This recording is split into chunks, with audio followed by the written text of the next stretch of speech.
Bueno, y me dio muchísimo gusto que aceptara la invitación Fernanda Garza Bonada, que es narradora de historias. Le dije, ¿cómo te presento? Soy narradora de historias, antes que nada, y es integrante de Puntadas y Contadas, que es un taller, un equipo, un grupo de mujeres que cuentan historias. Bienvenida, Fernanda, me encanta que estés con nosotros. Muchas gracias, Un, Pati. un placer. ¿Y cómo descubres tú personalmente que se puede contar a través del bordado?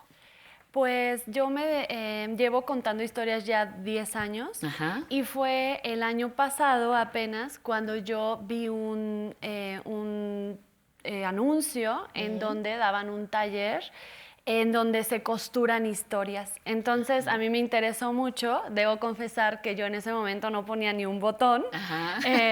pero mi abuela bordaba, ¿no? Sí. Y entonces yo le ayudaba a ensartar los hilos de colores.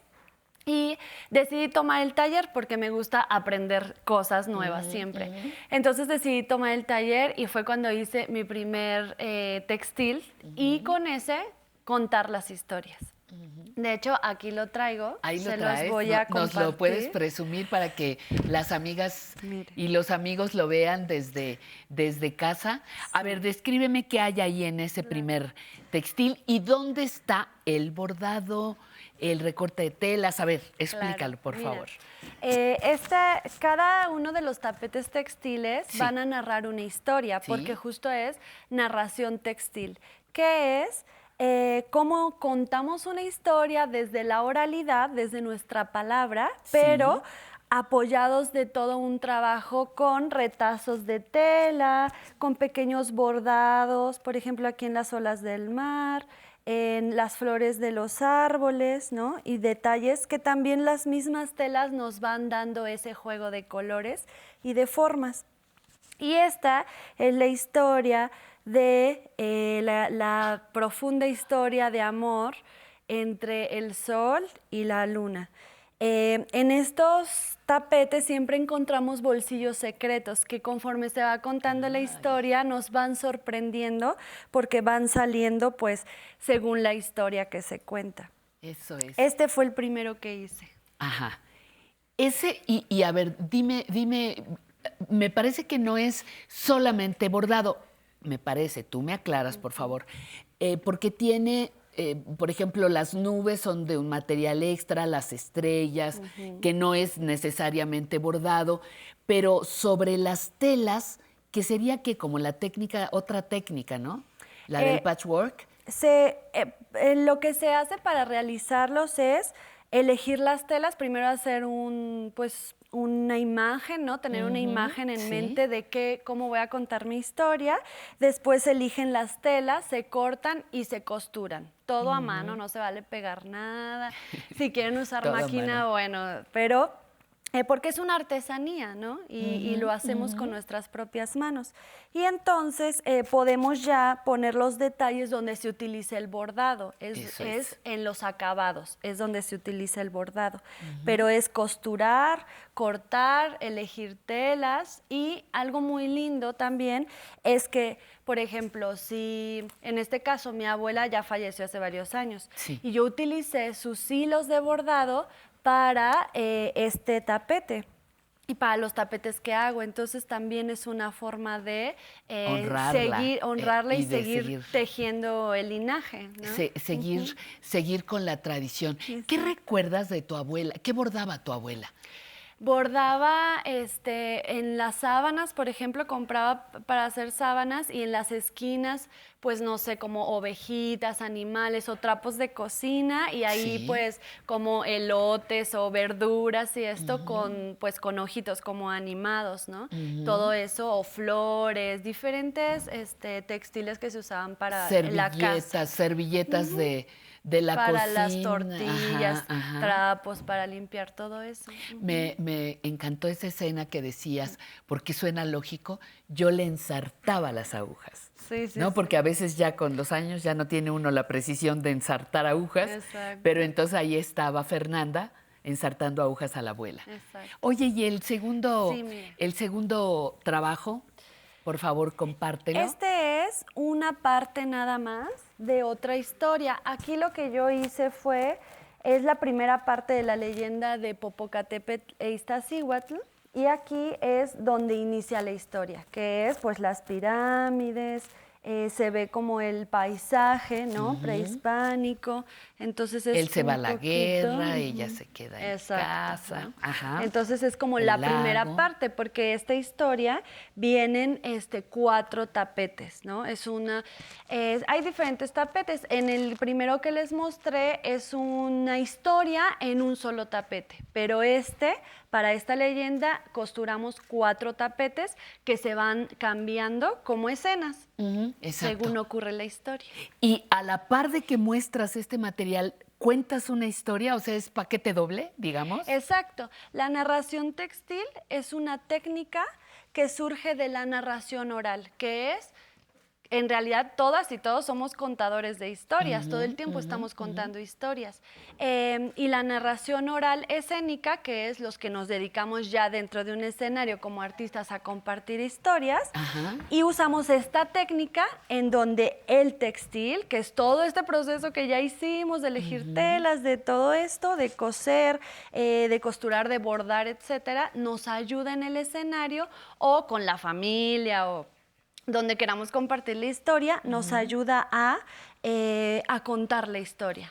Oye, Fernanda, hay una tradición, ahora viendo esto, me acuerdo de una tradición que cuenta historias, por ejemplo, en los amates.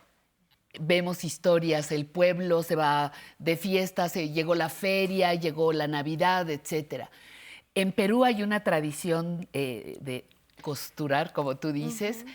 Aquí mismo en nuestro país, en Michoacán, hay un bordado altamente valorado.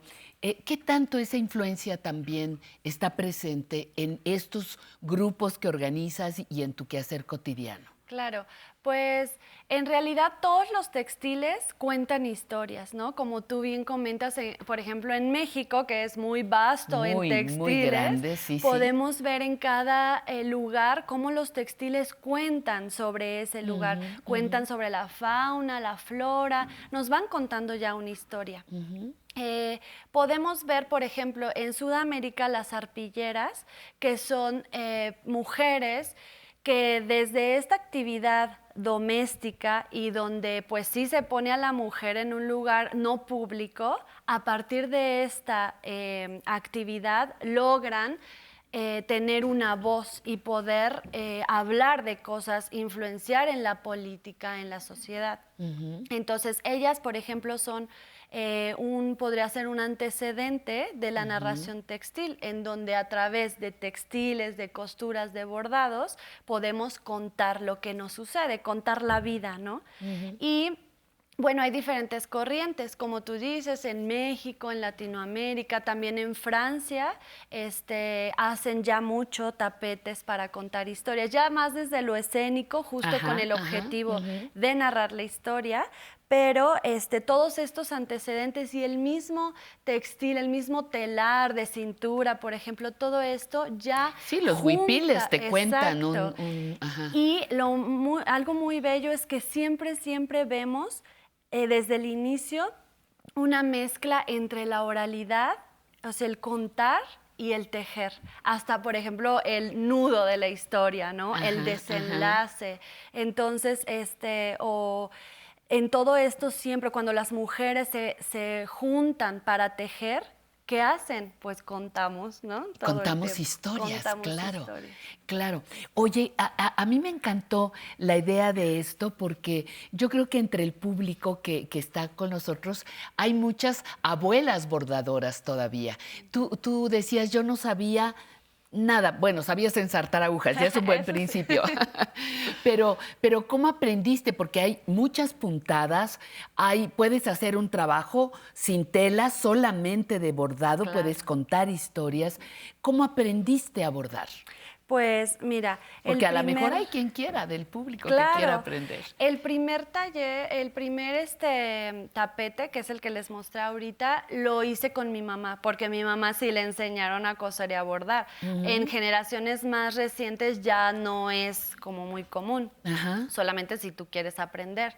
pero yo fui aprendiendo, mi mamá me fue enseñando algunas cosas y lo más importante es que este proyecto de Puntadas y Contadas lo hago con una compañera, una amiga que nos conocimos desde la secundaria, Arleni Reza, y ella es especialista en textil. Ella fue a Sudamérica y sabe, ella da cursos de cómo tejer, de cómo bordar. Ella se encarga como de toda esa parte y yo me encargo de la parte escénica, ¿no? Cómo enseñarte o darte más herramientas para que tú pues no te dé pena hablar ante el público, contar tu historia. Y entre las dos aportamos 50-50 para que la gente llegue al taller aunque no sepa, así como yo empecé. ¿Sí? Aunque no sepan ni hacer una puntada, ni poner un botón, ni nada, acá puedan adquirir o también retomar, como tú dices, porque muchas personas que van a nuestros talleres son personas de la tercera edad y que retoman esa sabiduría que ya tienen,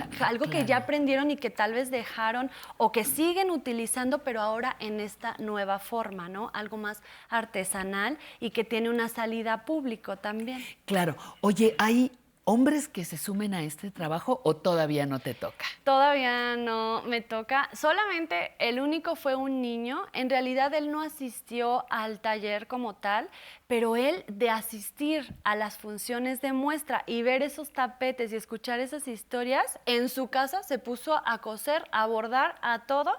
Y lo invitamos a la función final y entonces presentó su cuento. Es un niño, se llama Leonardo, tendrá como 12 años. Es el único hombre que ha participado. Sí, porque yo recuerdo también la tradición de allá en la Gualupita, en el Estado de México, que tejen suéteres, tejen muchísimas cosas y antes veía solo mujeres y hoy también, bueno, ya desde hace varios años, a los señores tejiendo, amos y señores de las agujas.